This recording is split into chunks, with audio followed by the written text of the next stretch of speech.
Up, quoth the Raven. Horror stories with Kazoo. Yeah. Wait a minute. Wait a minute. Did I? Did I? I know I talked about telling you guys, but now I don't remember if I actually told you guys the story of my first experience with Ocarina of Time as a kid. Did I tell you that story, or did I say I would and then forget? Because you want to talk about horror stories? That's a horror story, and it's funny saying that, but it's as close to a horror story as I get.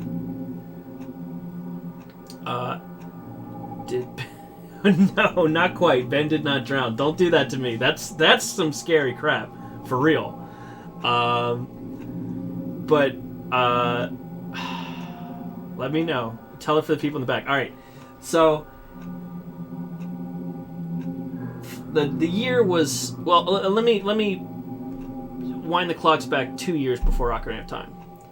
My cousin, for lack of a better phrase, really it was my dad's best friend's kid.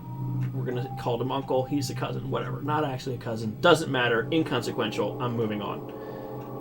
My cousin, always had all the new systems, right?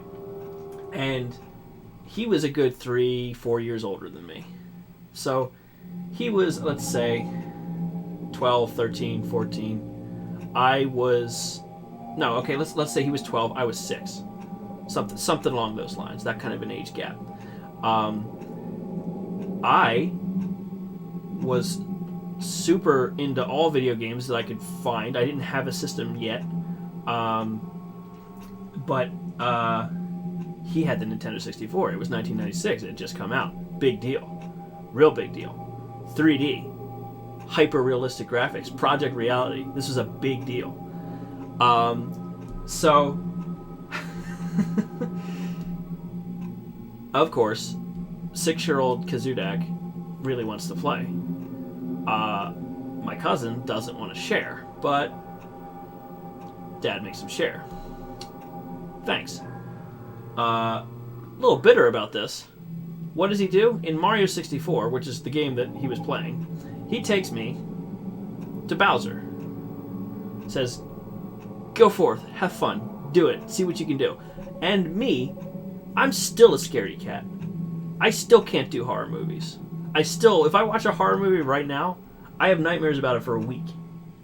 Back then, that Bowser, and I want you to think about what that Bowser looks like, was absolutely terrifying to me. 100% terrifying. Actually, it occurs to me I can change the camera a little bit so you can actually see me talking about this a little bit better. This is the cleaning the workshop mode. Anyway, Bowser terrified me. Absolutely terrified me. But I was conflicted because this was the Nintendo 64 and I had the controller. I wanted to play. I was super into it. But I was scared. So, I was very conflicted, little 6-year-old Kazudak. Eventually, I get behind him. And I get him by the tail, which is obviously what you're supposed to do. And it's not hard either, but I was 6 and I never played a 3D game before, much less, I barely played any video games, much less 3D. Anyhow, I get him, I start swinging him around, and my cousin is just laughing because I'm scared, like, what do I do? How do I throw him? I don't know what to do, I can't stop. What if I let him go? He's gonna get me. Well, there are how many possible buttons on the Nintendo 64 controller that could have achieved this goal? Eventually, I hit either A or B and send him soaring off the platform. Great. I think I've won. Well, no, I didn't hit one of those bombs. Didn't even see them. Didn't register that they were there. So, imagine the roller coaster of emotion when after I thought I had beat him and I had conquered this fear, he comes jumping back over the side, lands right on the platform next to me. I ran out of the goddamn room. That was too much. That was too much for me. So that was my one of my first experiences with a Nintendo 64. And it set a baseline for also how my cousin liked to mess with me, too. Um, so, flash forward 2 years. I'm a little bit older, a little bit more mature. 8-year-old Andrew has a few more video game experiences under his belt, has the NES at this point, a hand-me-down. Didn't even know about the Super Nintendo, but that's another story. Then, Ocarina of Time is what my cousin is playing. Game of the year. Atmospheric, amazing graphics, realistic graphics. Let's not forget, this was the pinnacle. Like, I had never seen anything like this. And of course, I wanted to play. So where is my cousin? Well, as it turns out, he's frustrated because he's in the Shadow Temple, and he either didn't know about the Lens of Truth, or didn't have it, or wasn't using it, or maybe I just didn't know about it. But he couldn't figure out how to get through the Skull Maze. And so, frustrated, he gives me the controller and says, yeah, go nuts, but whatever. Have fun. Knock yourself out. What could happen? Well, as you know, the Shadow Temple is one of the 2 scariest places in that game. The other, frankly, scarier place is, of course, Beneath the Well. Terrifying for an E-rated game.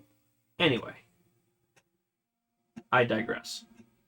The Skull Maze was, of course, horrifying to me. But again, I was conflicted. I wanted to be, brave. I wanted to play the cool game. And so I'm wandering through while the possessed pots are coming up and being thrown at you and hitting you.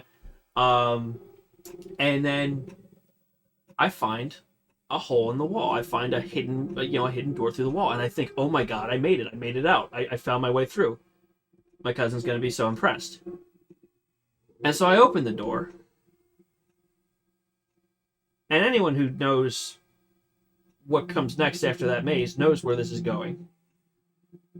And I go in and I see these hands sticking up out of the ground, swaying ominously. Move forward. Slowly. Still scared, of course. These hands are creepy. And then what comes out of the ground but the, to date, absolute scariest thing that Nintendo has ever made. Scariest thing that has been in any Zelda game, period.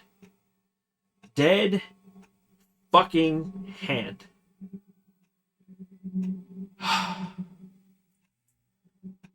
He is terrifying today.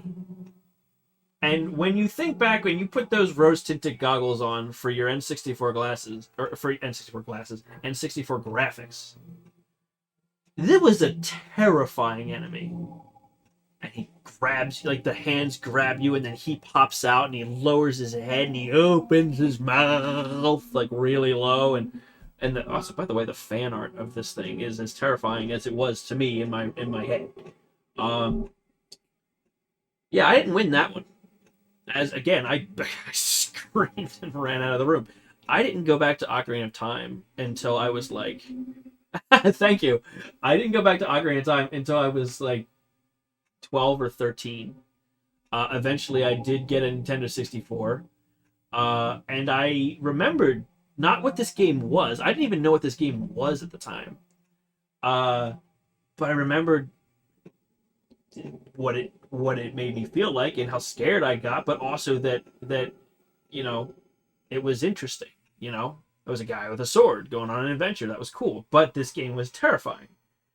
So by this point, I had a Nintendo 64. I had my own subscription to Nintendo Power Magazine, and I slowly but surely I was looking and reading things. People reference things. Oh, Legend of Zelda this, Legend of Zelda that, and then I see a screenshot of it, and I was like, oh my God, that's the game. That's the one that traumatized me as a child. But oh no, people are saying so many good things about it. I feel like I have to play it at some point. I have to do it. I have to conquer my fear. And so I resolved in seventh grade, I think, was when I actually played this game. I found it at a yard sale. I said, I'm going to do it. I'm going to conquer my fear. Took Ocarina of Time home. I got as far as the water temple before I needed a guide, and I'm pretty proud of that. And of course, I fell prey to the same key hidden under the floating block that everybody fell prey to back then. But I did it. I beat the Shadow Temple. I beat Ocarina of Time. I was super proud of myself, and I conquered my fear that day. That fear, 8-year-old me was traumatized by Dead Hand, and I beat him. And then I was a Zelda fan forever from that moment forward. I was super pumped for the GameCube. I was super pumped for Wind Waker. Never once actually did I even think about like, oh, the graphics are weird and cel shaded. Like I was just super excited for the GameCube and everything it had, going for it. But yeah, that was my first experience with the Legend of Zelda. And it was a terrifying one, but it was. I look back on it fondly now. But at the time, it was rough.